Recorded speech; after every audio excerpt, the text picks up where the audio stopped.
Good morning. It's the Call Flow Radio Show, and you're on the air.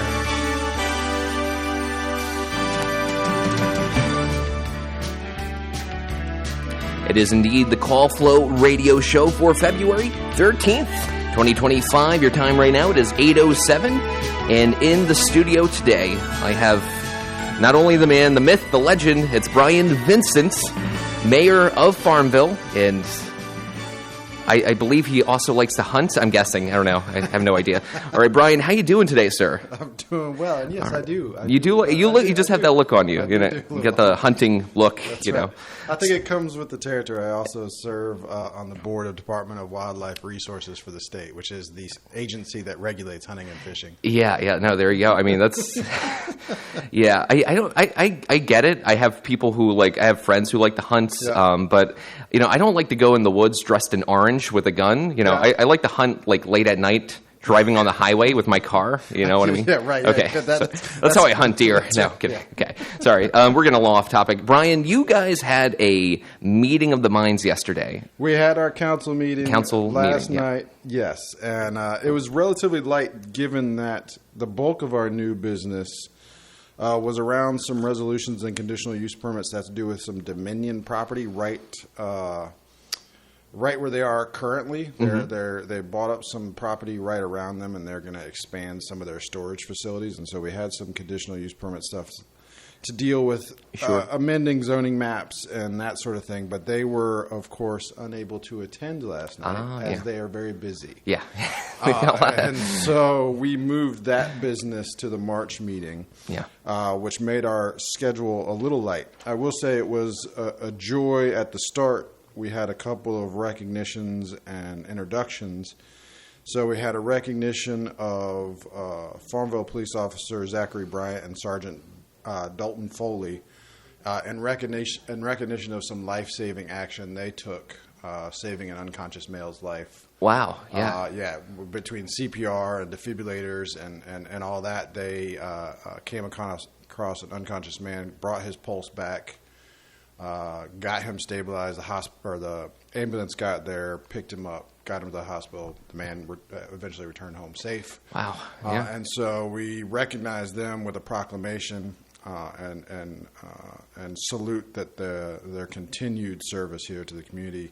Sergeant Dalton Foley, that was his second proclamation in recognition of heroic actions. What was his first? His first was in tandem with another officer who's no longer with the department, helping save a woman who was trapped in a burning car. Oh, wow. Yeah, so we joke either he is the heroic man or he just seems to find himself in heroic situations. Right, happen to be around.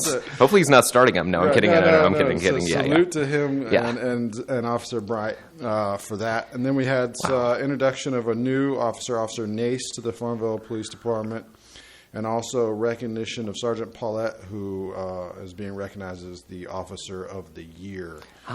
So that was great. And then we had a brand new introduction of a new firefighter. And so, it was a great start to the meeting, getting to welcome a bunch of folks to the team and to recognize folks who are already on the team. Yeah. The name Paulette sounds familiar. I think he may have given me a speeding ticket at one point. No, I'm kidding. Sorry. Okay. But no, that's all very good. And, it's always a pleasure to honor the people who serve the community. So I'm sure that was a very, very good night of just just giving back to those people. Good way to start off the meeting. And, sure. Followed that up. We did do an approval of a conditional use permit to allow for a single family residence on East 3rd Street, which is there's a kind of a property there that had not been in use, and this will allow it to transition to a single-family residence. Sure. We talk about the absence of diverse housing here, and so that's another little chip away at that. Another bit of exciting news, we also adopted another resolution to allocate funds for an outdoor fitness court over at Wilkes Lake area for part of the 2025 National Fitness Campaign. Yeah. I'd been in talk with National Fitness Campaign for a little over a year after I saw another mayor friend of mine had partnered up with them to bring a fitness court to their community. Sure. And so then the recreation director, Thomas Woodson, and the town administration took that and ran with it, and they got grant funding from National Fitness Campaign to help offset the costs. We'll budget it into the budget this coming season that they're working on now. And it will be a fitness court that, we have one over there at Wilkes Lake by the parking area that's kind of like sand. And that's always kind of bothered me. I wanted like a hard surface. Yeah. Something with those even like rubber, those hard rubber mats. Something where you're not walking away with sand in your shoes. Exactly, And so, we'll put this actually on the other side back over where the splash park is. Oh, yeah. And the playground there, and so we'll really continue to build out that area. That's important. There's an outdoor recreational zone that brings people together. Yeah. And so this will be an outdoor facility, hard surface. There'll be, it's not like weights or anything, but it's all similar, apparatuses that allow you to do different activities. Sure. There'll also be a backside that's like a studio court where you can hold yoga classes. And wow. Sort of Yeah. So it'll be a very cool thing. That's very beneficial. What about, would there be a basketball court as well? Or is that in talks? Or are you guys talking about doing something like that? Yeah, so if for those who have been paying attention for a long time, we have a recreation master plan. When I first came on council in 2018, I remember I was on the recreation committee at that point. We had committees, and we had lost our recreation director at one point. And I was like, all right, we have this recreation master plan. Why don't we adopt it? And everybody's like, well, then we got to follow it. And I was like, well, all right. Yeah, okay, well, then let's do it. Hey. And so we adopted it. And so we have a recreation master plan that has long called for building more courts, basketball courts at Wilkes Lake. And that's one of those sets. And in recent times, I had a bunch of folks, of course, reach out to me about pickleball, which has become this huge thing. Yeah. And I would continually kind of push it off, like, is this really a thing? It's a fad. It's going to pass. Just give it another couple of months. I don't want to invest a bunch of money into something that is just going to pass. Yeah, you don't want it to be like rollerblading in the 80s. It's just here 1 minute, gone the next. And so, luckily, friends of ours invited my wife and I to go play one day up at Longwood, where the people convert those courts into pickleball courts themselves. And it was super fun. Yeah. And I looked, and there was this cross-section of demographics there. And I was like, all right, this is real. Yeah. Like, there are young kids playing. Like, this may have legs. Yeah. Old and young, all generations enjoying this one activity. Right. And I had joked about it, but it was fun. And so I called the town manager. I was like, hey, we might want to think about converting half of those projected basketball courts into pickleball courts. So the new plan is half basketball courts, half pickleball courts at Wilkes Lake in the future. And just then that's all in that dream of continuing to build out Wilkes Lake into a really strong, robust kind of park component. Yeah. Well, let me ask you, since we're talking about getting the parks kind of like up and up, and just kind of getting everything straightened out like that. Do you know that basketball court that's like next to the dog park in town, located near the DMV? There's like a little mini. I think it's open to the public. Yes. Do you have any? Is that at like the end of the street? Yes, that's Haynes Street Park. Haynes Street Park. Yep. Is there any is that a part of the master plan? It is. Okay, gotcha. So Haynes Street Park has long been the master plan as well, and the idea is to build that up a fair bit. And the Grand Master Plan even called for a covered basketball court there as well, and then a pavilion where people could gather as well. And so that is in the plan. I remember at some point we had some members of the community come talk to us about Haynes Street Park, and unbeknownst to me, it apparently has some historical significance as back when circuses were segregated. Oh, wow. You would have the black circus come through and post up at Haynes Street Park, and that's where they would be. And so it has this historical significance as a rallying point. Wow. And so, we want to honor that significance. And I had no idea. That's a really cool piece of history. Yeah. Wow. And so, yes, that is in the master plan to build up Haynes Street Park as well. I mean, part of my focus, when I walked around and talked to everybody campaigning for mayor, I knocked on every door in this town.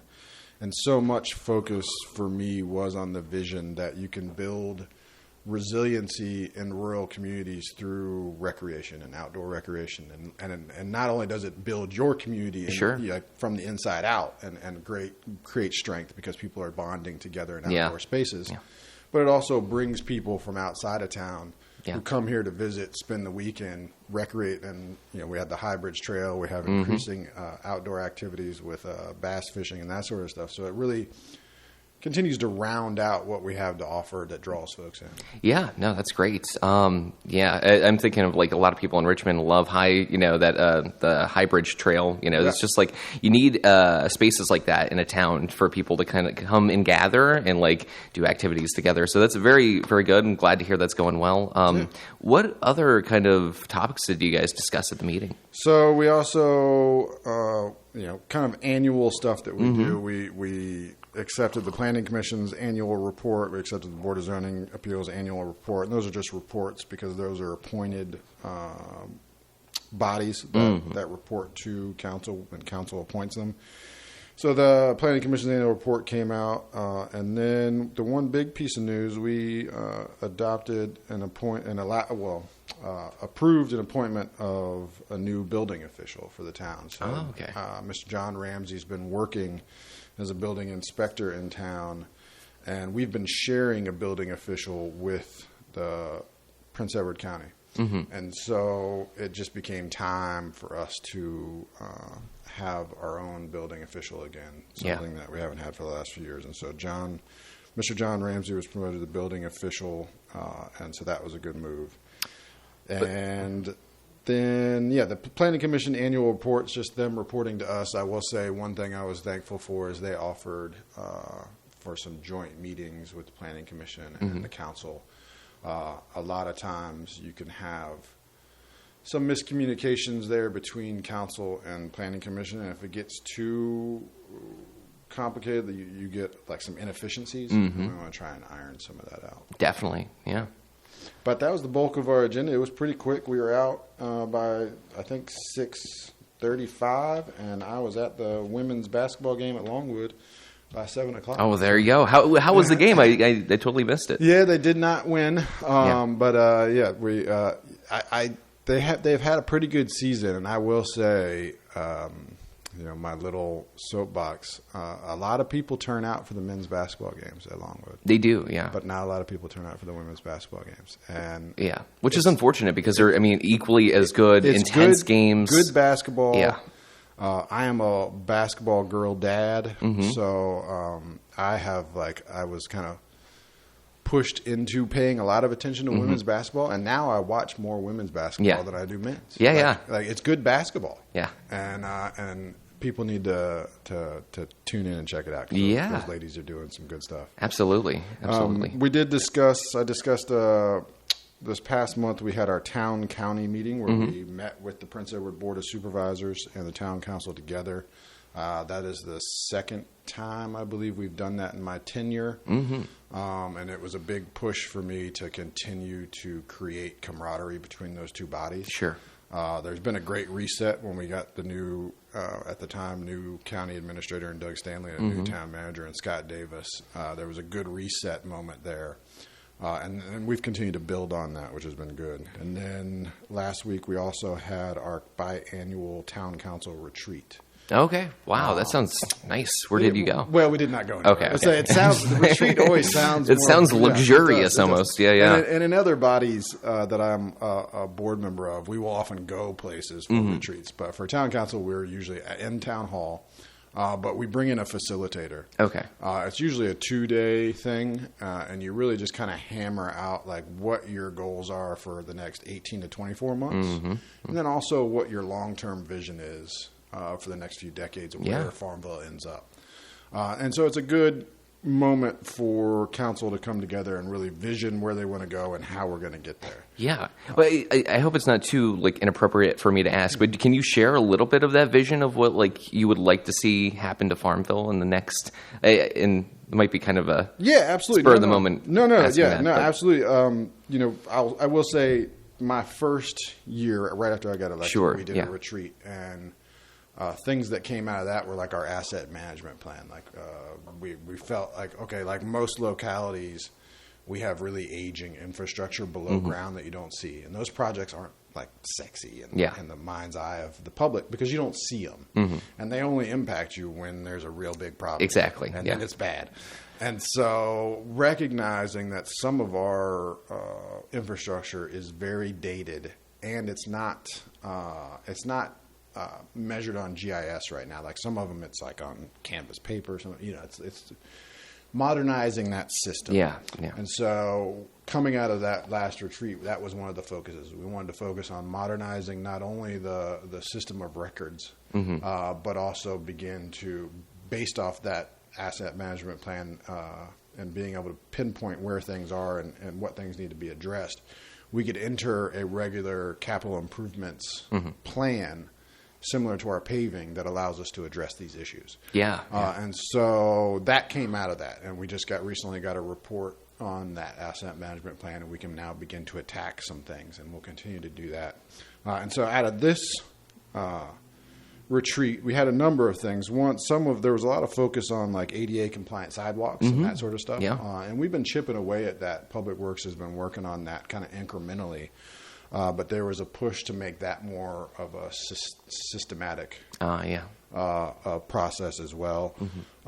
There was a lot of focus on work plans and possibilities for implementing that asset management plan and beginning to attack those problems that we see in the infrastructure. And then there was a lot of talk around Marywood area where Walmart is and how built up that area is, and trying to figure out how we can mitigate some of the traffic issues that happen there.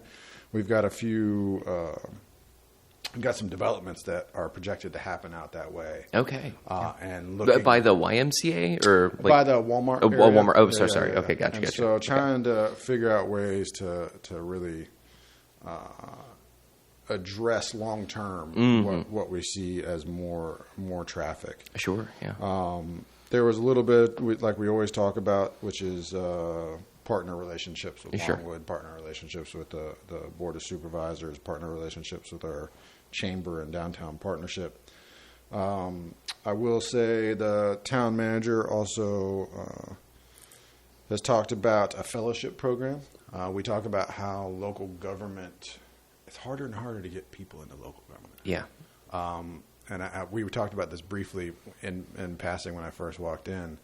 I did a podcast recently about public service and leadership and increasingly how we vilify public servants. Right? Yeah. Like it's kind of the culture du jour of the day.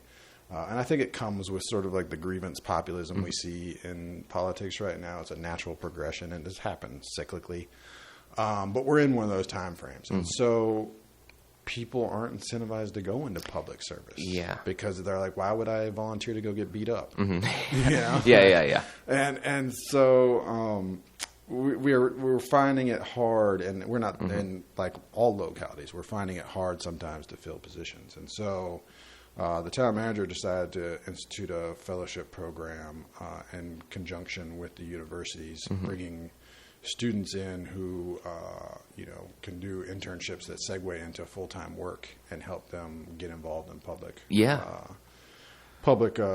service. And so that's a cool thing, and one of those things that I look forward to seeing develop. Let me ask you this: Do you ever notice like a commonality between people who do want to work in a local government, like a similar traits in those people? Because like they got to be dedicated to the community, I think, first off. And I don't know, I'm just like, have you noticed anything like that? I mean, from my perspective, I talk about it a lot. I serve on an energy resource committee for National League of Cities, a small cities council for National League of Cities. I serve on legislative committee for the Virginia Municipal League. So I'm around other elected officials and public servants a lot. And for the most part, most of these people are in it for the right reasons, right? Like they care about their community and they care about doing good things for people. There are people who they're in it for like one thing or another, or they just want to disrupt, or there are those. But the vast majority of people I've found, I mean, I was joking about this. Like I'm a big like kill the ego guy, but there is a certain ego to it, right? As well, that says I believe I can step in here and get things accomplished. Sure. And so there is a real kind of get things done attitude. as well as just caring deeply about creating a strong, lasting legacy for your locality. And so there are a lot of good people involved in public service. Mm-hmm. One of the other big things is public safety related. We talked about our joint emergency dispatch area that we've been talking about with the county for a long time. Sure. And that's continuing to move forward. And then the other big thing as well is discussing an upgrade to our emergency department and also an upgrade and renovation of our fire station. Absolutely. Gotcha. So as we've, council some time back decided we need to move in the direction of more paid firefighters full-time versus volunteer base, which is what we originally operated as, but there's less and less volunteers. And so, you start paying folks, and then you got to start figuring out how you're going to house people, how you're going to make the station convert from being a volunteer fire station to a full-time fire station. Yeah. And so that comes with a cost. It does, yeah. You got to figure out how to pay for it. Oh, man. So, those are the big items. Yeah. I thanked our council for once again showing up and being willing to talk things through and hammer things out. Mm-hmm. We came away with some good working plans for the next 24 months. Wow. That's great to hear. Yeah. That's a lot of excitement happening behind the scenes. Well, then this stuff will all roll out as the minutes and the reports, and we'll adopt at some point. We'll get a report that'll be from the retreat itself, and there'll be in one of our public meetings, we'll discuss it and then adopt like the strategic plan from it, that sort of thing. All right. Well, that sounds good, Brian. Brian, always a pleasure to have you in, by the way. And it is the time we have to take a quick commercial break, so we're gonna hop to that, and we'll be right back with the more call flow here on WFLO AM 870. Harold W. Collins Clearing and Grading has been helping to build Southside and Central Virginia since 1960, providing all excavation, general contracting, and hauling needs. 5 miles north of Farmville, 2113 Cumberland Road, at the intersection of 45 and Range Tavern Road. Call 392-6010 or stop by Harold W. Collins Clearing and Grading.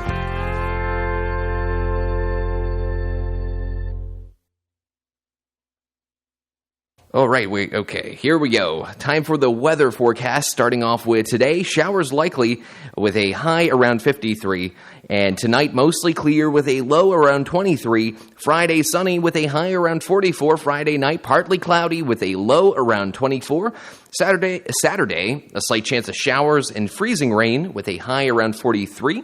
Saturday night, rain likely with a low around 40. And Sunday, showers with a high around 62 in Farmville. Currently right now in Farmville, your temperature outside, 37 degrees out right now, humidity at 95%, wind speed 8 miles an hour, and precipitation at 5% in downtown Farmville. That's going to wrap it up for the weather for right now. Once again, the weather being brought to you by Harold W. Collins Clearing and Grading, located at 2113 Cumberland Road in Farmville. You can call them today at 434-392-6010. It's going to wrap it up for the weather. We're going to get into the birthday calendar now.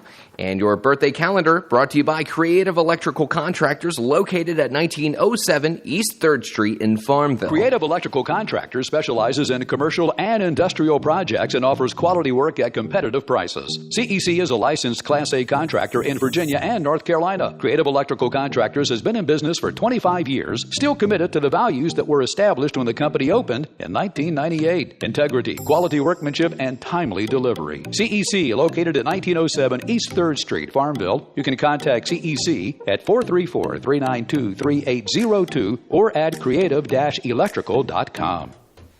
All right, your time right now, 8:31. Now time for the birthday calendar. And joining me for the birthday calendar... Oh, sorry. Are you good, Chris? Okay. Very loud? Oh, try the other headphones maybe. That might...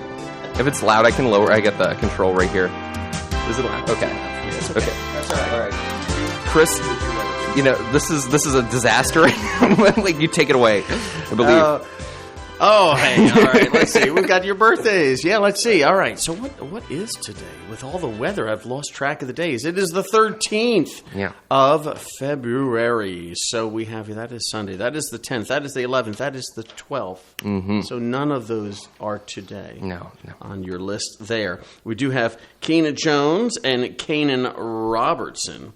And actually, that is all you've got for today. Kanan Robertson and the other one. And Keena Jones. Keena Jones. Okay. Yeah, both of them having birthdays today. Not too bad. Not too shabby. Yeah. They can get birthdays to us a couple of different ways, actually, Chris. They can call in, 434-394-0924. That's the number to call in if you have a birthday request or you just want to talk to us. You can also email birthdays to us at birthdays@wflo.net or on our website under the on-air mentions page. You can find the birthdays and submit them directly from our website, like magic.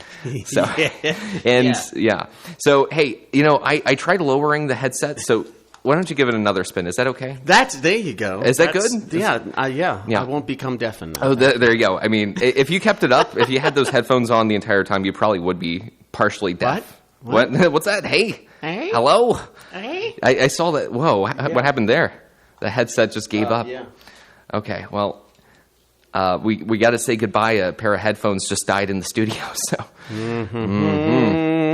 play the taps, All right. Once again, your birthday calendar brought to you by Creative Electrical Contractors. If it's not right, we'll make it right. Call them today. 434-392-2802 is the number for Creative Electrical Contractors, and to call into the Call Flow Radio Show, 434-394-0924. Chris, could you have said that any faster? I'm getting hopped up on this coffee. This is my third cup of coffee today. Oh, that's yeah. These are caffeine hot. Caffeine hot. Yeah. Chris, I got to ask you, how you doing today? How's it feeling? Well, I could take a shower this morning, so that's a plus. All right. And I know there are a lot of people still out of power. Yeah. Still out, and some that went out before. We were out pretty much all day yesterday, and then we were playing that wonderful on again, off again all through the night. Of course. So, and the biggest hassle is by the time, it comes on, you figure, okay, it's great. You go around, you reset your clocks, and you get your internet set up. You get the set up password from the box. Right. And, then you open up your tablet or you turn on the TV, and then it goes out. Immediately goes right out. After you get... That's kind of the nature of the beast. Yeah. If the power goes out in my house, I don't do anything. Even if it comes back on, I don't set the clocks for at least 2 days because I'm like, there's a chance if it went out one time, it can go out again. I can't take the clocks, blinking in my face. How can clocks be so time consuming to fix? You know what I mean? Because you have the microwave clock, then you have the oven clock, on the stove. Oh, I don't do the microwave. Okay. You don't do the microwave. Do you not believe in microwaves or? No, I just never bother about that clock. I never look at that clock. Okay, sorry. So it doesn't matter. You do own a microwave, though, right? You own one. Yeah. Okay. I don't really use it for much other than the occasional Hot Pocket popcorn or popcorn. Yeah. I don't know why I said hot. Yeah. Is it hot in here, Chris? No, I'm sorry. Rarely. It's all that coffee. I know. It's all. Yeah. Oof. Yeah. I don't really use the microwave much. But in today's day and age, I don't know. Yeah. You kind of have to. It's for some things. Popcorn, definitely. That's the easiest thing. Well, you just do popcorn on the stove. It's just as easy. But yeah. No, I don't use it too often. Speaking of popcorn and all, right? Kettle corn or popcorn? What's your go-to? Kettle corn's that kind of sweet. Yeah, well, I like them both. Yeah. Normally it's just regular popcorn. But every now and then you're in the mood, you want kettle corn. You kind of want the sweet, Right. Yeah. It's just sometimes you want sweet, sometimes you want salty. Sometimes a little of both is good. Yeah.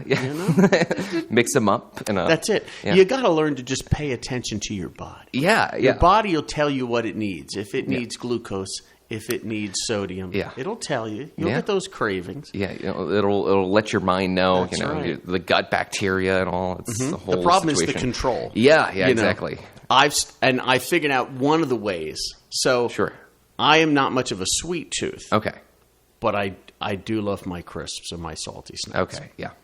So instead of buying the big bags of potato chips, I get the little individual bags. This is really a good idea. I have found it stops me from just eating a whole bag. Right. You sit down with a bag. Yeah. And you're watching the night's TV, over. Yeah, you're exactly. reading, and next thing you know, well, the bag's empty. Mm-hmm. And you go, how did that happen? I just sat down 5 minutes. Mm-hmm. But with the little bags, you eat the one little bag and you're satisfied, and you really don't want to get up and walk to the kitchen or the pantry or whatever and get another bag. Exactly. So I found that, at least for me, that helps me cut down on It's really about portion control, is what you're saying. Yeah. And also, it kind of sucks that, like, I heard somewhere that, like, it takes, like, 15 minutes for your, like, stomach to let your body know you're brain, full. Yeah, to your register, brain. Yep. So, like, why did God do that, Chris? No, I'm sorry. I'm kidding. But that is an unfortunate part about being human and with, like, a human body, just that 15 minutes, because that's how you get a little. Well, that's why they on. always say you stop eating when you feel 3/4 full. Yeah. Because you have already eaten enough. It's just the rest of that food hasn't gotten to your stomach and registered to your brain. And I don't know. I think it probably has to do. We'd have to get a medical professional, like a dietitian or something. But I think it more than likely is the fact that the food reaches your stomach and then your organ has to register. Yeah. And so then all those other organs have to kick in, the pancreas and and the bile and the acids have to enter yours. So I think it's just a nerve process. All these things have to happen. Yeah. It's like a Rube Goldberg mousetrap. Yes. It's the human Rube Goldberg is your intestinal tract, I guess. I don't. It's interesting. It is interesting. Yeah. When you think about the internal system of us as humans, how that process, and because nerves can happen like that. I mean, you touch a hot pan, it doesn't take long for the nerve from that finger to get to your brain, right? Yeah. So why does it take so much longer for the stomach? Yeah. So maybe it's not I think it's because it's not a direct route. Yeah. Well, if somebody knows and wants to call in and let us know. Is there a doctor going to office late? You can give us a call and let us know. 434-394-0924 is the number to call in. So plans for tomorrow? Plans for tomorrow, like coming in here? Or no, Valentine's. Goodness gracious, yeah. You doing anything special? We were talking about. We don't want to say on air she might hear. I don't think there's a chance of that. Oh, okay. Yeah. She's probably asleep. I think she has a day off. Lucky her. Yeah. I'll tell you what. We're going to celebrate Valentine's Day at home. Right. But tell me if you've heard of this one before, Chris. We're going to spend the day after Valentine's Day and have like a little day after Valentine's Day date, if that makes sense, because we kind of want to go out to a restaurant, but we don't want to go to a place that's packed and people are, and it probably and it's will annoying. Be Friday night, So we're going to go the day after to a nice Bacchus in Richmond. It's like a nice Italian restaurant. Candle lit tables. They have a candle that they take a match and they light it and kind of it glows. Yeah, I've heard. Okay, sorry. I love the idea of like a candlelight dinner. It's very nice, romantic, formal, nice. I often light a candle when I'm eating cereal in the morning as well, just to get that ambiance in the room. Just that nice warm lighting. No, that's not true. Little wine on your corn. Exactly. But that's about it. Well, that's wonderful. It's a nice day at home. Well, Friday. I mentioned, last week. Sure. Doing the show, I played a few more romantic tunes than I would have because I knew the show would be before Valentine's, and I'm doing romantic stuff more than normal on Saturday again because I was like, well, when any kind of holiday celebration falls on a Friday, you always want to extend it through the weekend. Exactly. Right? So why should Valentine's be any different? Exactly. Yeah. Although, while I am all for love and romance, I do firmly believe Valentine's was created by the greeting card and candy companies and flower companies. True. Yeah, that and nothing against that. It's marketing. It's capitalism. Go for it. If you can sucker people into buying a bigger box of candy or 24 over a dozen roses or whatever to get yourself a little extra profit, go ahead. They're doing it. It's their money. They have the ultimate choice. But it's not. I know there have been outlets who have tried to tie it back to, of course, St. Valentine, and but the history doesn't wash. Yeah. But It is what it is. It's a nice holiday, it's a but nice holiday. You just got to realize it's just capitalism at its finest. That's what it is. That's what it is. Man, they must be making bank with the greeting card companies. Well, it's not alone. Yeah. I mean, half of, well, maybe not half. Let's say a third of our current celebrational days, holidays on our calendar here in America are commercial holidays. They really don't have much of a historical significance, not in our country. And I refer to things like St. Patrick's Day, Cinco de Mayo, things that we have embraced because of the immigrant cultures that have brought part of their culture here. And so now they're their own thing, which has always been my argument about Columbus Day. Yeah. Again, people don't know all their history. They know what somebody happens to tell them. And my thing is, well, wait a minute. Cinco de Mayo was created to celebrate that Puerto Rican, Central American culture, and we've embraced it. St. Patrick's Day for the Irish immigrant culture, we've embraced it. Columbus Day was there for the Italian immigrant culture. Yeah. And we did embrace it in the past, and now it's like become this big thing, Yeah. Although, if you noticed, this was tied to Columbus Day, Indigenous Peoples Month. Certain calendars are like removing it. Oh, I did not know this. Yeah, it's becoming a rather large controversy.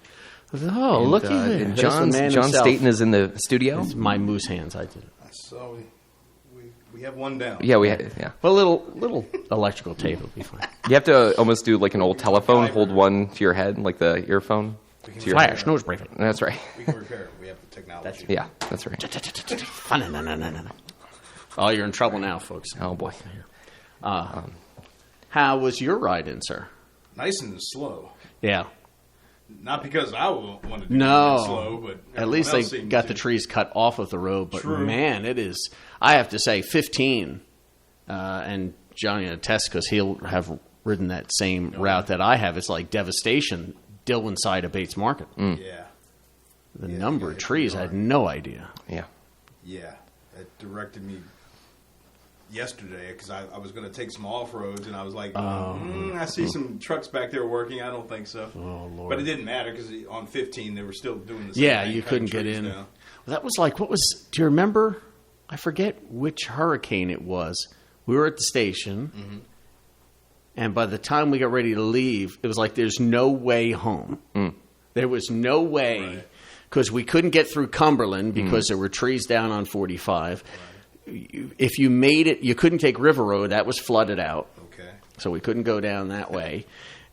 You would get through town through some of the flooding and get up to 15, and there are trees on 15. There was no way for us to get to Dillwyn short of like going 360 and trying to get around to Richmond and come out down. Wow. It was crazy. Yeah. You just had to sit and wait for them to get the trees and get the road. Eventually, they finally did get 15 clear, but how long ago was that? I don't know. I don't either. I don't know. It was. I think it was like the last really big hurricane that we had. It might have been the one before the last. Yeah. It was pretty nasty. Yeah. It was really nasty. We got a lot of rain and terrible wind dumped on us. I mean, we were a bunch of us all huddled at the station. Chris and Fran and John and I, and I remember calling Henry, don't bother. We got no power. Just stay where you're at. There's no sense in you coming in. You can't do anything. Exactly. And sat around most of the day before the power finally came on. Then you had to reset all the computers and get everything moving. It was nasty. Interesting. It looks like we do have a caller. If you guys want to hop to the phone lines, caller, you're on the air.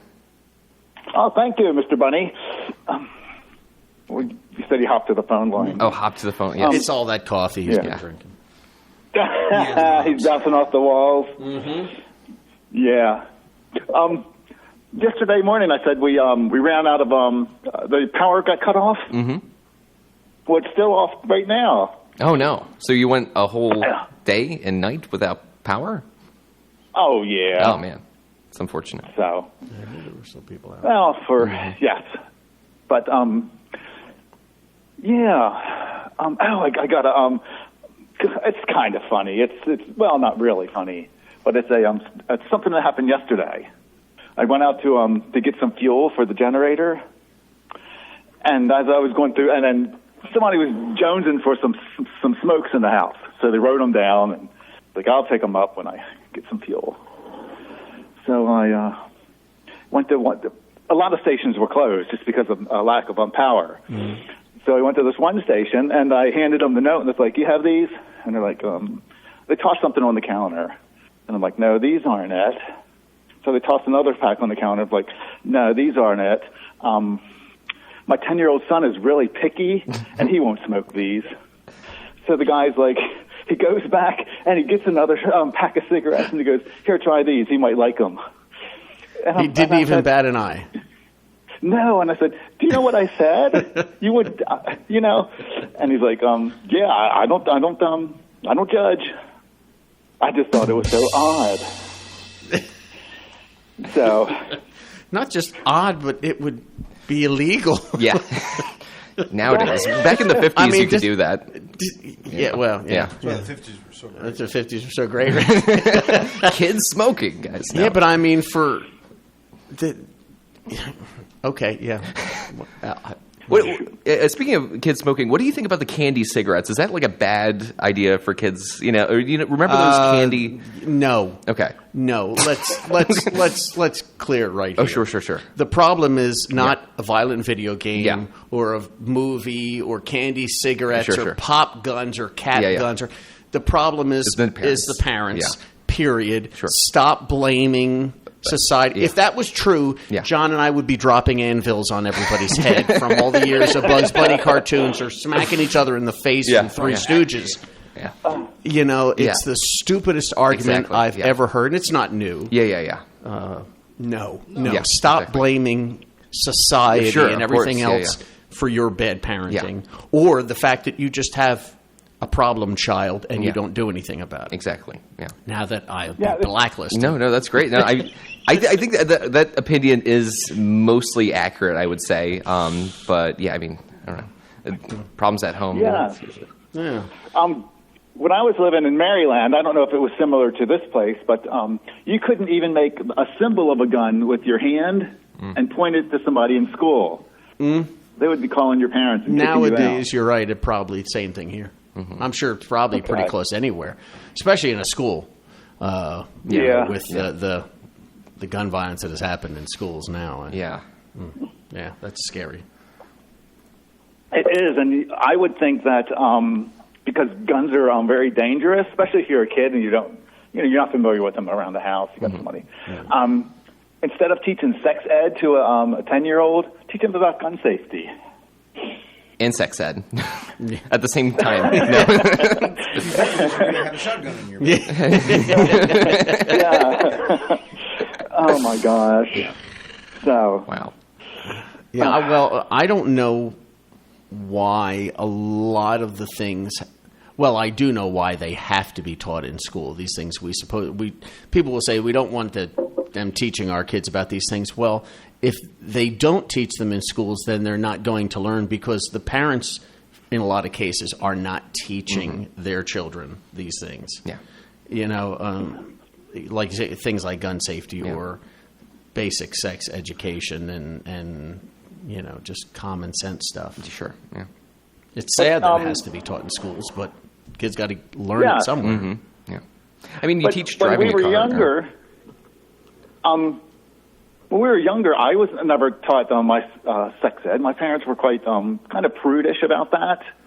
And I only had 3 kids by the time I was 19. Yeah. And it seemed like it worked. Yeah, there's the problem.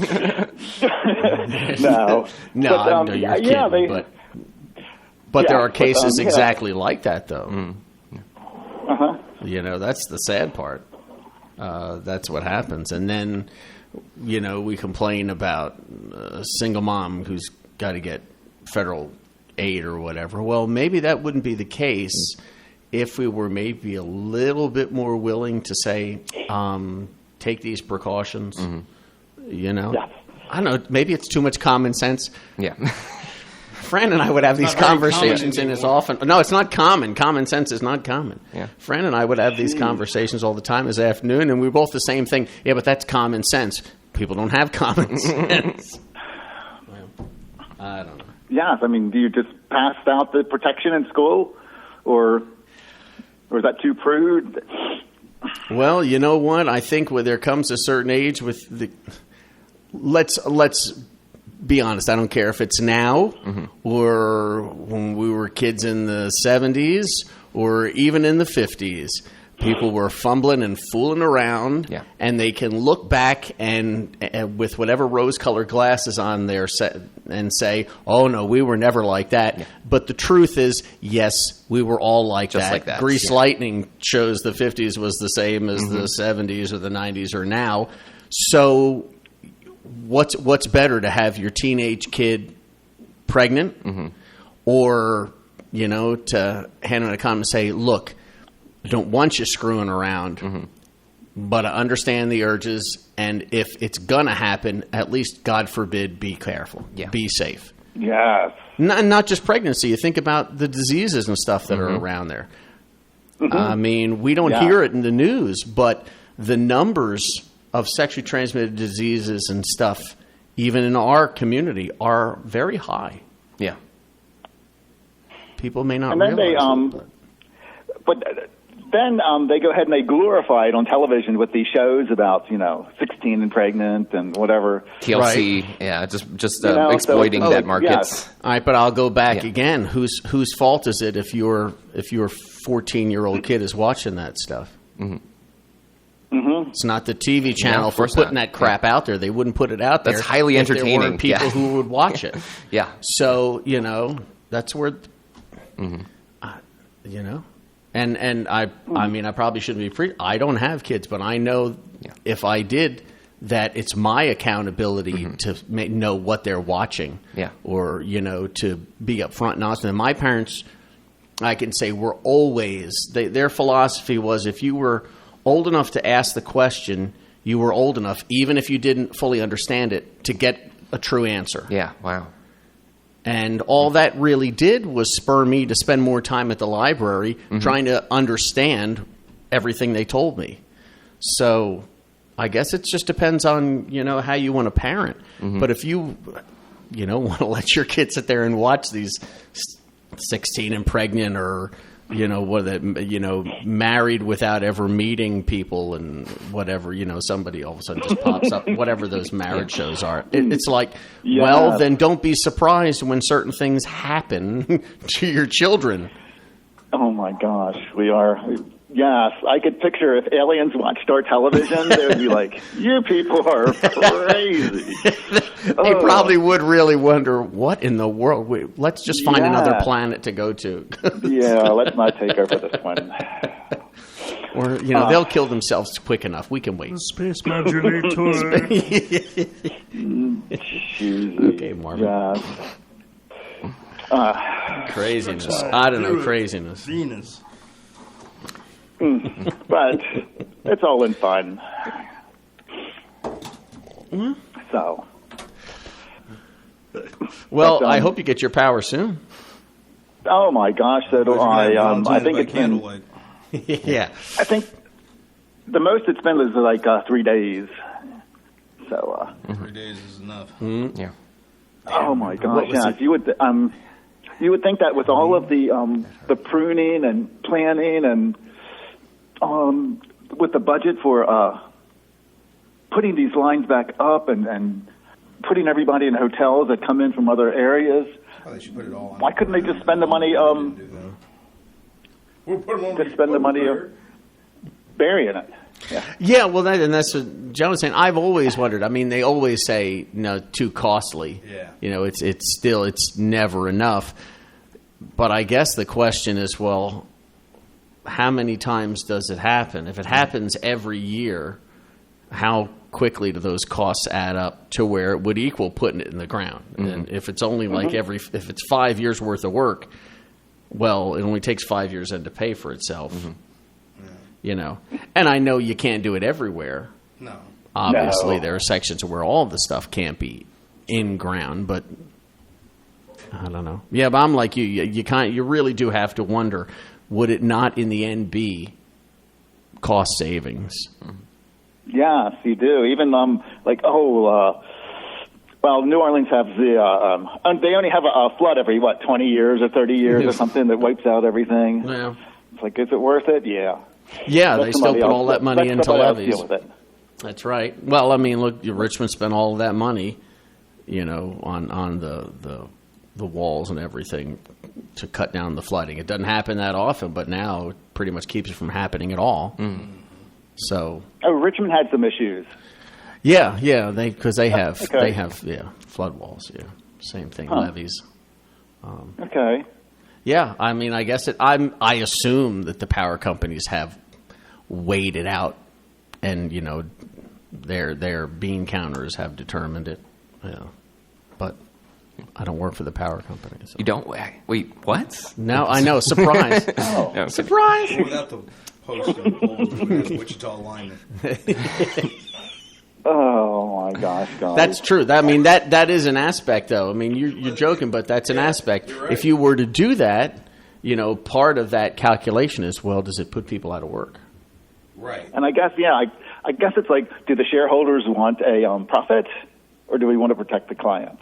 Well, what has greater value? Yeah, and there's another thing, because you've got some power companies in the area that are business, and then you have some that are co-ops. Yeah.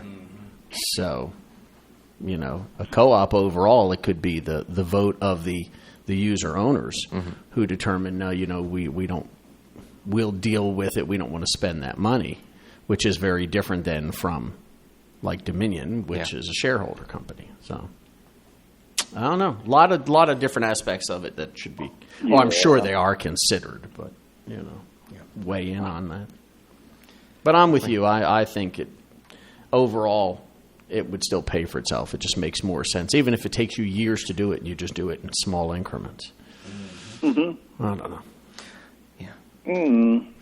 Well, I thank you for letting me stand up on the soapbox. And I think I'm going to hop down. All right. Well, thank you for calling in, man. Call in anytime. All right. Thank you. Thank you very much, guys. All right. Talk to you later. Bye. All right. That was a first-time caller. Last time. And last time. First time for the last time for today, anyway. Yeah. We got a minute left, guys. We actually have 25 seconds. Chris, John, do you guys want to say anything before we gotta go? Do you have any parting words? Parting words? Parting words. Never look directly at the sun. All right, that's great advice.